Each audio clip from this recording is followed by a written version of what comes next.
안녕하세요. 착한 경제를 얘기하는 경제적인 토크쇼의 강대성입니다.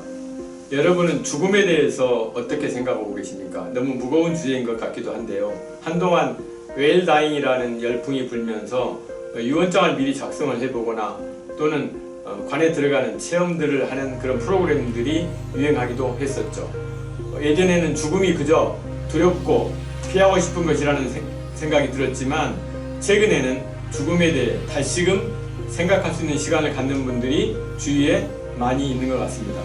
그러나 지독히도 애로운 삶을 살다가 그 죽음마저 외면당하는 사람들도 분명 존재합니다.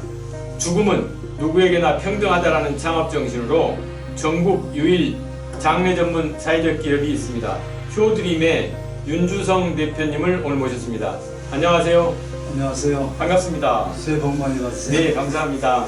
그 효드림 이 말만 들어도 그냥 평범한 장례 서비스 기업은 아니라는 생각이 드는데 효드림이 어떤 회사인지 그리고 효드림이 일반 장례 업체하고 차별화 포인트가 어떤 건지 대표님 설명을 좀 부탁드리겠습니다.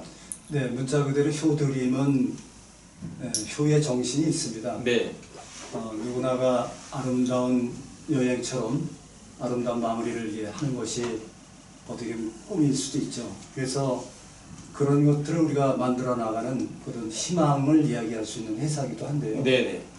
첫째는 장례 서비스를 이제 착한 장례 서비스를 좀 네. 하고, 그리고 우리가 지금 말씀드린 대로 아름다운 여행처럼 아름다운 마무리가 참 중요한데 네네. 그걸 웰다잉 투어라 해서 여행사를 또 이렇게 하고 있습니다. 네네. 주로 여행사를 하고자 하는 것도 네. 아니고요. 또 그 다음에는 이제 어떻게 뭐 착하게 일을 하다 보니까 위탁 그 장례 식장을 하나, 네. 그 송원 장례문화원인데요. 네네. 그걸 이제 위탁하게 됐습니다. 아.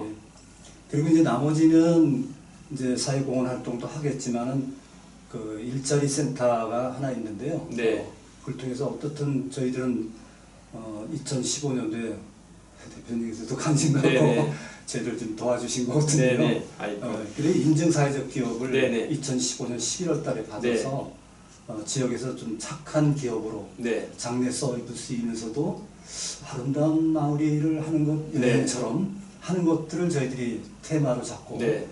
시작하게 됐습니다. 얼마 전에 저희 토크쇼에 그 좋은 날이라는 사회적 기업이 있습니다. 네. 거기는 아주 그러니까 착한 결혼식, 그러니까 ESG에 맞는 그런 결혼도 하면서 이제 주로 한옥에서 지금 많이 진행을 하고 있는데 요즘 그런 거에 대한 인식들이 많이 바뀌어서 젊은이들이 많이 찾는 것 같습니다. 오늘은 이제 결혼과는 정반대 죽음에 대한 이런 이야기를 좀 할 수 있을 것 같은데 어떤 창립하게 된 계기가 대표님 있으실 것 같은데. 예, 그렇습니다. 저는 본래 그 일신그룹이라는 회사에 제가 이제 취업을 해서 거기가 이제 탈크 할석광산인데요. 네. 그래서 그 할석광산의 노무 관리를 제가 좀 했었습니다. 네. 근데 노무 관리를 하다 보니까 이 산재도 관리하게 되는데 1년에 한 번씩 중대재해가 일어나더라고요. 네. 그래서 이게 젊은 나이에 그 막장에 들어가서 그 죽음을 또 접하고 그걸 수습하고 네. 그러는 가운데 어떻든 이 죽음과 삶이라는 것이 무엇인가를 네. 그때 좀 생각하게 됐는데요. 그래서 장례 문화를 좀 생각하고 네. 처음에는 이 죽음 문화와 치유 문제를 봉사할 수 있는 길이 없을까, 네. 이런 고민을 좀 아. 하면서 시작을 했는데 결국은 그거는 비즈니스하고 문화와 철학이 이렇게 함축돼서 충돌이 오더라고요. 네. 결국은 뭐 비즈니스를 해야 되니까. 네네. 그래서 결국은 이게 사회적 기업으로 이렇게 전환해서 하지 않으면 안 되겠다. 당초에는 저도 뭐 선부시 할부거래 협의에 의해서 그 상조회사에 네. 접근했었는데 그게 결국은 사회적 기업하고 잘 융합이 안 되고 네, 맞습니다. 제 체질이 또 맞지 네네. 않고 그래서 이제 효드림을 네.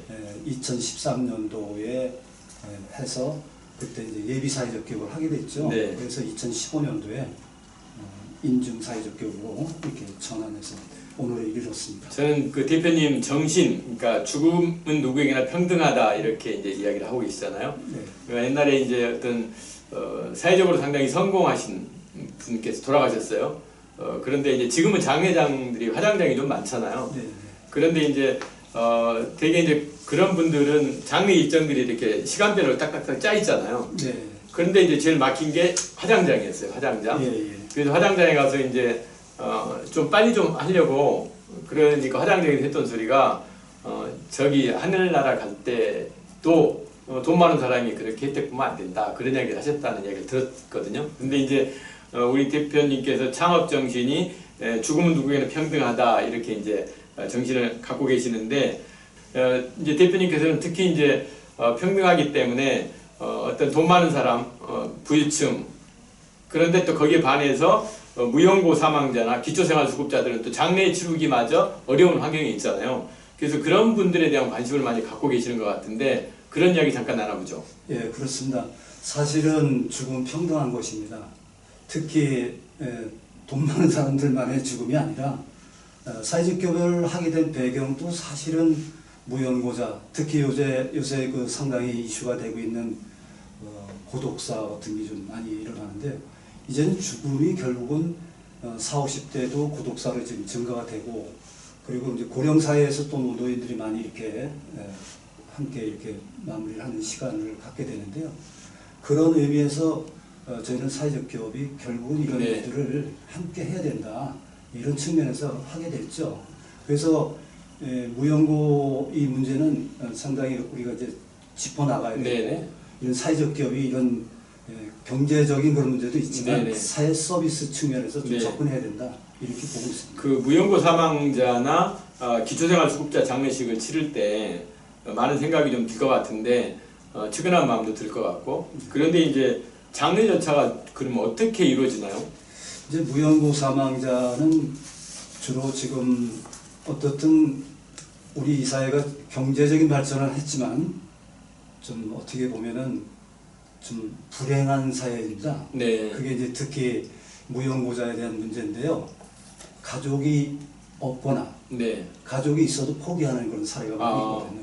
그것은 결국은 뭐 나름대로 집안에 나름대로 갈등을 있을 것이고 이혼도 있을 테고 아무튼 그런 아픔들이 있어서 그 감정을 갖고 죽을 때까지 네. 그렇게 돌보지 않는 경우가 있어요. 그러면 결국 행정기관에서 경찰서에다가 의뢰를 하게 되죠.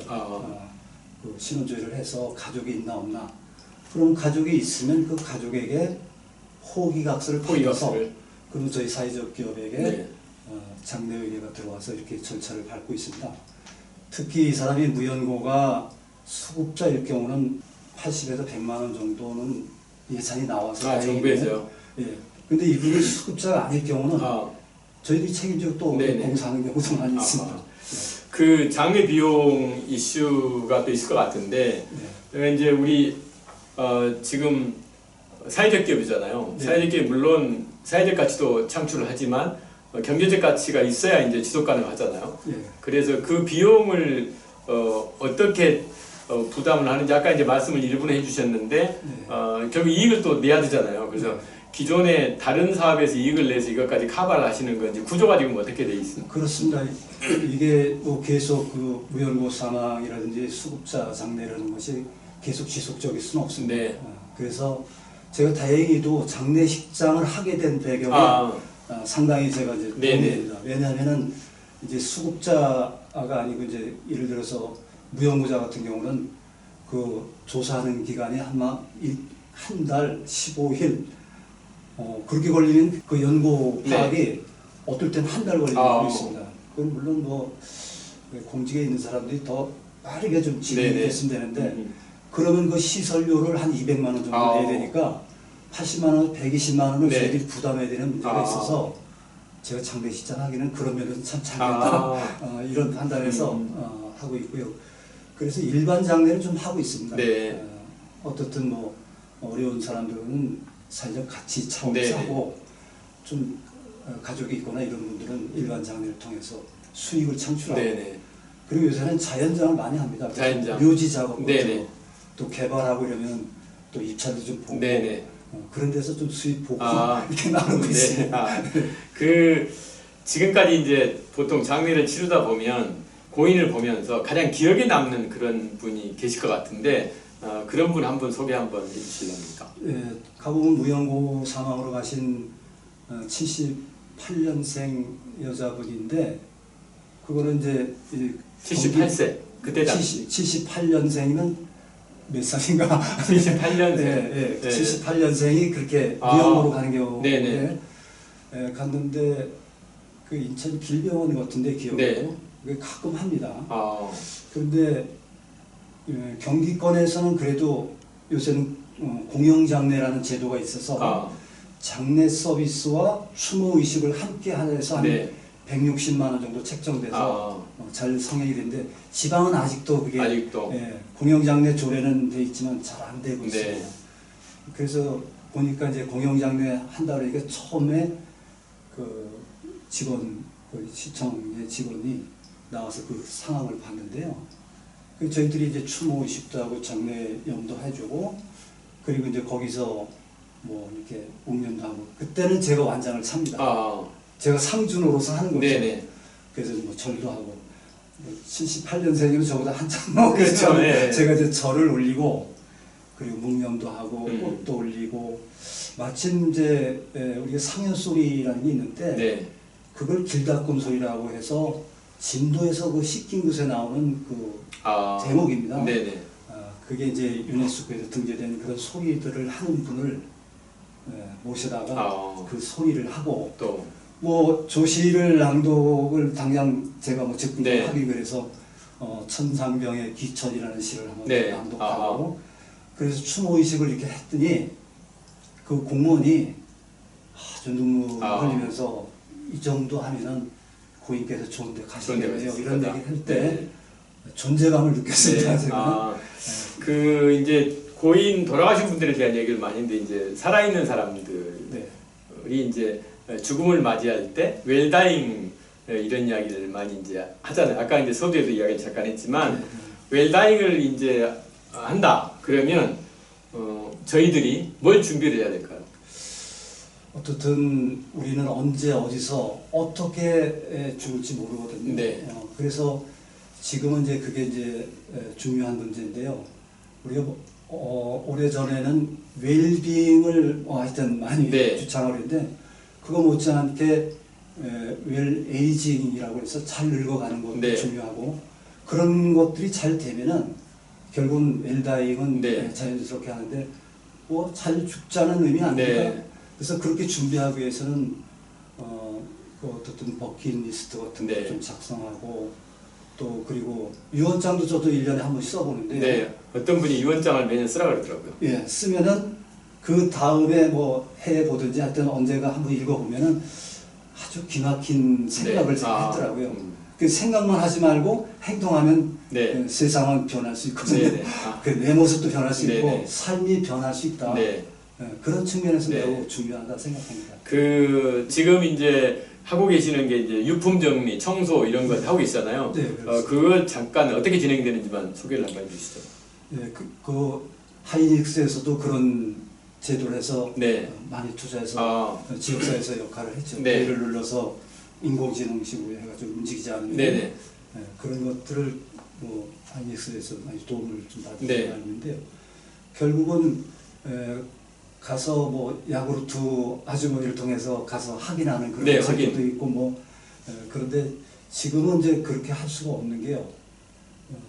어떤 인권 문제도 좀 있고 그래서 저희들은 그게 지금 상당히 심각한 문제입니다. 어떻든 그게 발견이 되는 것이 무연고자든가 고독사 같은 경우는 다행히 야구르트 아주머니가 이렇게 하루하루 확인 여부를 하면은 그거에 대해서 확인이 되는데 그렇지 않은 경우가 있습니다. 예를 들어서 고독사 같은 경우 그런 거는 뭐 확인이 안 되니까 단절된 삶을 사는 거니까 옆집에 있는 아주머니가 냄새 때문에 알게 돼요. 그래서 신고가 돼서 한 달 만에 발견하는 경우 있는데 그러면 결국은 저희들은 가서 방진목을 입고 와서 시신을 수습하고 청소를 하고 그런 일들을 함께 병행해서 지금 하고 있는 겁니다. 그 지금 하고 계시는 것 중에 여러 가지 뭐 돌봄 여행, 희망 일자리 센터, 행복한 식당 이렇게 여러 가지 것을 하고 계시는데 그 중에 제일 재밌을 것 같은 토크쇼에서 좀 재밌을 것 같은 게 마실 투어, 행복 투어 그거는 이제 65세 이상 된 어르신과 장애인들 중심으로 여행을 떠나는 건데 네. 이제 장애인은 따로 이렇게 해야 되겠다는 판단이 섰습니다. 네. 왜냐하면 노인들 중심으로 가야 또 나름대로의 네. 그 테마 여행이 되기 때문에 그 여행은 결국 웰다잉 투어인데 네.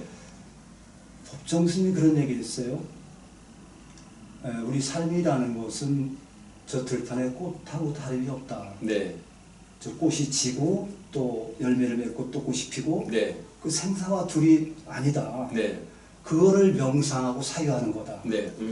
그래서 가면서 그런 얘기를 좀 해줘요. 네, 어른들한테. 오늘 어른들은 여기서 어디 보면 뭐 저기 약청도 하는데 네. 그런데 모시고 가서 그런데 가는 줄 알고 착각을 하셨죠. 네.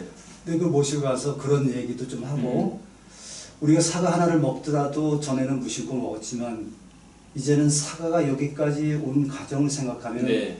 공기와 태양과 물과 이런 여건 속에서 이 사과가 나한테 왔다는 네. 걸 한번 음미해야 된다. 네네. 그게 내 삶이다. 네네. 뭐 이런 얘기를 좀 좋아하면서 그 중에 또 아코디온 이렇게 한 200~300곡 이렇게 하시는 분이 예, 있어요. 예. 그럼 가서 작은 음악회도 여수 같은 데 가서 좀 이제 하고 네. 그리고 오고 나면 그분들이 멋진 여행이다. 네. 이거 다음에 이게 이제 바우처 카드로 가는 거거든요. 네네. 근데 바우처 카드 없이 내가 돈 내고 갈 테니 이런 여행을 좀 자주 네. 좀 해달라. 이것이 결국은 웰다잉 투어의 아주 매력입니다. 근데 코로나 때문에 못하고 있습니다. 네, 대표님 뵈면 저는 뵐 때마다 상당히 이제 표정이 밝으신 편인데 네. 되게 이제 접하는 게 어렵게 돌아가신 분들 주로 이제 고인들을 이렇게 많이 접하시잖아요. 그러면 스트레스도 받고 본인이 좀 우울한 그런 상태로 빠져들 것 같은데 그런 염려를 또 주변에서 할 것 같기도 같고 대표님은 어떠세요? 그 처음에 제가 이런 장례 서비스 이런 거 안 할 사람인데 어째 이런 거 하느냐고 저한테 그랬는데 처음에 초창기에는 그걸 또 하려니까 좀 어려움이 있었거든요. 네. 이제 지금은 그렇게 장례 어려운 사람들을 도와준다는 그 존재감 그런 것들이 좀 행복해요. 네. 초창기에는 네네. 그 좀 거리감을 좀 뒀던 건 사실입니다. 네. 지금은 뭐 그런 의미에서 일 그냥 노는 것보다도 네. 가서 염해드리고 특히 어려운 사람 이렇게 도울 네. 때 정말 행복합니다. 그 얼마 전에 이제 저도 이제 부모님은 다 돌아가셨고 다 치매로 고생하셔서 돌아가셨고 지금은 이제 장인 장모님 두 분 계시는데 장인 어르신도 지금 이제 투병 중이시거든요. 네. 그러다 보니까 이제 우리가 생을 어떻게 정리를 할까 하는 이야기를 이제 집사람하고 몇 번 하다가 이제 연명치료 중단을 작성을 했어요. 네. 엊그제 집으로 카드가 왔더라고요. 예. 그래서 이제 저희가 대한민국이 지금 존엄사에 관한 법이 통과가 됐잖아요. 우리 대표님이 존엄사에 대해서 대표님 생각은 어떠세요? 미비한 건 좀 있지만 네. 그거는 조금이라도 더 한숙히 좀 촘촘히 만들어서 이걸 더 확산해 나가야 되고 어쨌든 지금 진행을 하고 있습니다. 그 증서가 네네. 들어와서 지방 같은 경우는 뭐 의료문조합 이런 데서 지금 네. 하고 있거든요. 뭐 대도시에는 또 있습니다. 센터가. 그래서 이건 매우 중요한 것들을 하고 있는 거죠. 결국 경제적인 측면에서도 네. 많은 도움이 되는 네. 일이죠. 앞으로 계획은 어떠세요? 대표님 계획. 제가 이제 그동안 경험한 걸 보면은 할머니가 먼저 돌아가시면 네. 할아버지가 아주 고독해서 견디지 못해요. 네네. 그러면 요양원 가기 전에 전 단계를 우리는 뭐 너싱홈이라 그래가지고 이렇게 하고 있는데 많은 비용이 들어가요. 네. 거기는 뭐 간호사도 이렇게 붙여서 이렇게 하는 건데 그걸 실질적으로 사회적 협동조합 같은 걸 좀 만들어서 네. 예를 들어서 뭐 작은 도서관도 한 군데 있고 카페도 있고 세탁소도 있고 그래서 밥을 먹고 세탁까지 완료되는 그런 플랫폼 같은 거 하나 좀 만들고 싶어요. 네네. 그런데 지역별로 다 하나씩 네네. 해서 어차피 이제 이런 얘기들이 나오는데 네. 그런 고민들 좀 같이 좀 해주시면 좀 행복할 것 같습니다. 네. 그럼 그분이 나중에 이제 요양 가면 가는 거고 그렇죠. 예. 또 병원 가면 가는 거고 네. 그래서 그런 절차들을 우리가 좀 만들어 가는 것이 네. 제가 꿈이고 아직은 시골에는 그 마을회관 같은 게 많이 있는데 거기서 그냥 보내지 말고 가서 추모 의식이라도 네. 이렇게 하는 거 작은 영교식 네네. 이런 것들이 좀 정착되기를 저는 희망하고 있습니다. 얼마 전에 TV 보니까 사전 장례식을 살아 있을 때 하는 이런 이야기도 많이 들었거든요. 네. 오늘 귀한 시간 내주셔서 감사를 드리고요. 아름다운 임종과 존엄한 장례를 위한 효드림 계속 응원하겠습니다. 네, 고맙습니다. 여러분은 어떤 죽음을 원하십니까? 조금 전에 말씀드렸듯이 요즘은 살아생전에 본인의 장례를 치르시겠다는 분들이 좀 많은 것 같고, 그 장례가 우울한 장례가 아닌 정말 축제 같은 그런 장례식을 원하시는 분들도 많이 있는 것 같습니다.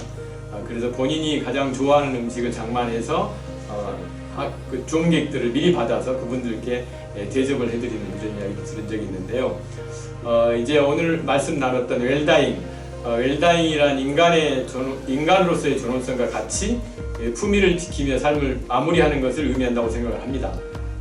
그것은 우리가 흔히 이야기하는 연명치료 중단, 존엄사, 안락사 등만 의미하는 것은 아닙니다. 내가 삶을 마무리할 때 나 자신에게 그동안의 삶을 잘 살았다고, 이만하면 꽤 괜찮은 삶이었다고 얘기할 수 있는 그런 것 같습니다. 그러기 위해 우리의 오늘을 잘 살아가는 것, 그것이 웰다잉이 아닐까 생각을 합니다. 착한 경제를 얘기하는 경제적인 토크쇼 강대성이었습니다. 마치겠습니다. 고맙습니다.